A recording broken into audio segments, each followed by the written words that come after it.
Mari belajar bahasa Indonesia bersama saya Jenny Wenas. Kali ini pembahasan kita mengenai teks eksplanasi. Dan teks eksplanasi ini adalah materi pelajaran di kelas 11 SMA, SMK, MAK. Tapi kita semua juga perlu mengetahui tentang teks eksplanasi. Nah, seperti apa teks eksplanasi? Ikuti pelajaran saya kali ini. Nah, pernahkah kita mengamati fenomena alam seperti gempa bumi, tsunami, atau bagaimana terjadinya gempa bumi? Nah, untuk menuliskan apa yang kita amati dan analisa, maka kita akan membuat teks. Dan teks itulah yang akan menjadi teks eksplanasi. Nah, seperti apa teks eksplanasi? Secara etimologi, eksplanasi berasal dari bahasa Inggris explanation. Nah, kalau pakai bahasa Inggris, pasti semua tahu apa yang dimaksud dengan explanation, yang berarti keterangan atau penjelasan. Nah, pengertian dari teks eksplanasi adalah teks yang berisi tentang mengapa dan bagaimana kejadian alam, sosial, ilmu pengetahuan, budaya, dan lainnya dapat terjadi. Nah, secara ringkasnya, teks eksplanasi adalah teks yang berisi tentang mengapa sampai sesuatu itu terjadi. Nah, sudah mengerti kan apa yang dimaksud dengan teks eksplanasi? Nah, mari kita lihat tujuan dari teks eksplanasi. Tujuan kita membuat teks eksplanasi adalah untuk menjelaskan proses terjadinya sesuatu yang secara alamiah atau proses bekerjanya fenomena alam maupun sosial. Nah, apa manfaat kita membuat teks eksplanasi? Untuk menambah wawasan mengenai suatu hal yang bersifat ilmiah, menambah wawasan mengenai proses terjadinya suatu fenomena atau kejadian. Nah, mari kita lihat ciri-ciri teks eksplanasi. 1. Strukturnya terdiri atas pernyataan umum, deretan penjelas, dan interpretasi. Nanti akan saya jelaskan struktur dari teks eksplanasi. Kemudian yang kedua, ciri-cirinya memuat informasi berdasarkan fakta.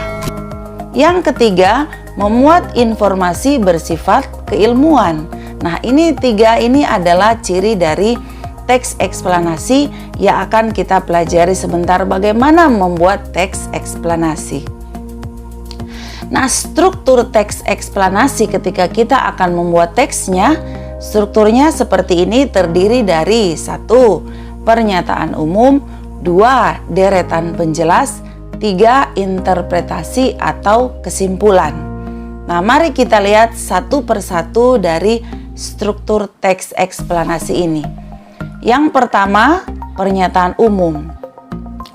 Dalam pernyataan umum berupa gambaran umum tentang apa, mengapa, dan bagaimana peristiwa itu terjadi. Kemudian yang kedua, deretan penjelas. Dalam deretan penjelas berisi urutan sebab akibat dari suatu peristiwa itu terjadi. Dan dalam hal ini kita harus menjelaskan secara mendetail. Kemudian yang ketiga, interpretasi atau kesimpulan.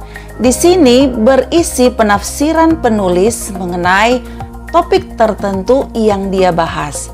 Kemudian penulis menyimpulkan topik yang dia bahas. Jadi ketika ada fenomena alam, bagian interpretasi adalah penulis yang menyimpulkan sendiri apa yang terjadi dari fenomena alam itu. Nah, kalau kita buat dalam bentuk struktur teks eksplanasi seperti yang tadi sudah saya sebutkan, pada bagian pernyataan umum, kemudian pada bagian deretan penjelas interpretasi. Nah, ini bagian-bagian pertanyaan yang merupakan bagian yang harus kita buat. Kalau sudah ada pertanyaan pada pernyataan umum, apa dan bagaimana, kemudian pada bagian deretan penjelas kita mau menjelaskan tentang sebab dan akibat, kemudian pada bagian interpretasi adalah penutup atau bagian di mana kita menyimpulkan apa yang kita buat ya. Jadi kalau misalnya dia dalam satu paragraf terdiri dalam kita buat teks dalam satu judul, maka satu teks ini harus terdiri dari 3 struktur ini. Bagian awal kita menyebutkan apa yang terjadi itu apa dan bagaimana peristiwa itu terjadi. Kemudian bagian kedua, kita menyebutkan atau kita menjelaskan proses sebab akibat dari peristiwa itu terjadi. Kemudian bagian ketiga, kita menarik kesimpulan dari apa yang terjadi. Maka jadilah satu teks eksplanasi yang akan kita buat. Nah, bagaimana kaidah kebahasaan teks prosedur? Sebelum kita belajar membuat teks eksplanasi, mari kita lihat dulu kaidah kebahasaan teks prosedur. Yang pertama, teks eksplanasi ya, maksud saya. Yang pertama, teks eksplanasi menjelaskan secara ilmiah proses dan sebab terjadinya suatu fenomena dengan menggunakan ragam bahasa baku ketika kita menulis. Kemudian yang kedua, pemaparan mudah dimengerti dan tidak terbatas pada kalangan tertentu saja. Jadi ketika kita menulis, jangan hanya tulisan kita pada orang yang berpendidikan terlalu tinggi, jadi hanya mereka saja yang mengerti. Tetapi ketika kita membuat teks eksplanasi, harus dimengerti oleh semua karangan bahasa yang kita gunakan.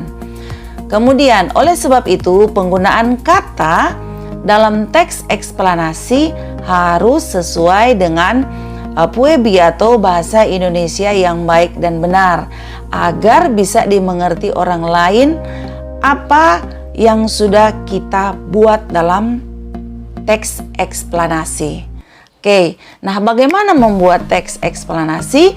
Caranya adalah kita harus memperhatikan struktur dan kaidah teks eksplanasi. 3 struktur yang sudah saya sebutkan dan bagaimana bahasa dalam teks eksplanasi sehingga kita mampu untuk membuat teks eksplanasi. Nah, saya akan memberikan contoh sederhana bagaimana membuat teks eksplanasi dengan memperhatikan struktur dan kaidah teks. Nah, yang pertama, kita akan menjawab strukturnya ya. Kita akan menjawab apa dan bagaimana ya peristiwa itu terjadi. Nah, saya kasih paragraf sederhana. Contoh misalnya saya berikan judul Gerhana Bulan. Saya bacakan ya teksnya. Gerhana bulan terjadi saat sebagian atau keseluruhan penampang bulan tertutup oleh bayangan bumi. Itu terjadi bila bumi berada di antara matahari dan bulan pada satu garis lurus yang sama, sehingga sinar matahari tidak dapat mencapai bulan karena terhalang oleh bumi. Nah, strukturnya kelihatan di sini ya, tentang apa dan bagaimana peristiwa itu terjadi. Kemudian struktur yang kedua selanjutnya. Sebenarnya pada peristiwa gerhana bulan, seringkali bulan masih dapat terlihat. Ini dikarenakan karena masih adanya sinar matahari yang dibelokkan ke arah bulan oleh atmosfer bumi. Dan kebanyakan sinar matahari yang dibelokkan ini memiliki spektrum cahaya merah. Itulah sebabnya pada saat gerhana bulan, bulan akan tampak berwarna gelap, bisa berwarna merah tembaga, jingga, ataupun coklat. Nah, struktur yang kedua menjawab sebab dan akibat. Mari kita lihat struktur yang ketiga masih dengan judul yang sama. Ketika bayangan bumi menutupi sebagian atau seluruh penampang bulan, maka pada saat itulah akan terjadi gerhana bulan. Terutama ketika bumi menempati posisi di antara matahari dan bulan dan berada pada satu garis lurus yang sama, yang kemudian membuat sinar matahari tidak dapat mencapai bulan karena dihalangi oleh posisi bumi saat ini. Nah, pada bagian akhir, sesuai dengan struktur penulisan, kita memberikan kesimpulan, kita memberikan penutup kesimpulan dari teks yang berjudul Gerhana Bulan yang sudah kita buat. Jadi 3 struktur ini terdapat di dalam satu teks. Nah, kalau kita gambarkan, kita ingat lagi struktur yang tadi. Pada bagian awal, kita akan menjawab apa dan bagaimana.